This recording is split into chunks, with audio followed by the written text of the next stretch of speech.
Hello mga ka-trending! Welcome back to ZK Trend. Nagbuni na naman ngayon ang taga-suporta ng Don Bell sa ipinost nga ng Smart Communication. Makikita kasi dito sa naturang video na magka-video call nga itong ating Don Bell. At kahit nga ang video na ito ay patungkol nga sa kanilang ini-endorse ng Smart, ay kita natin kung paano nga mag-video call ang mag-jowa na ito.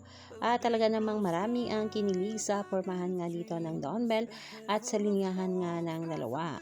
Marami rin nagpapasalamat sa Smart Communication sa kilig na hatid nga ng ating couple na kahit nga LDR sila ngayon ay talaga namang bibigay pa rin ng saya sa lahat nga ng kanilang taga-suporta. At sa kabila nga ng igay sa social media ay talaga namang pinili pa rin ng ating Don Bell ang maging genuine nga sa isa't isa.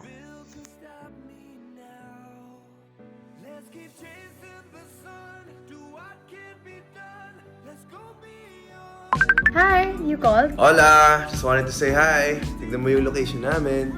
Ganda oh. Uy, ang ganda nga. Ang linaw parang nandyan ako. Sana nga, dito ka. Ano yun? Wala. Anyway, I just wanted to ask you, saan ka ba papunta ngayon?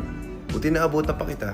Nga, busy ng sked natin. Buti na lang we're both smart. May interview ako ngayon eh. Oh, we're about to roll na daw. I'll see you soon. Okay, sige, ingat. Okay, I'll call you again. I'm glad we have our quality time. Talk soon! Ingat!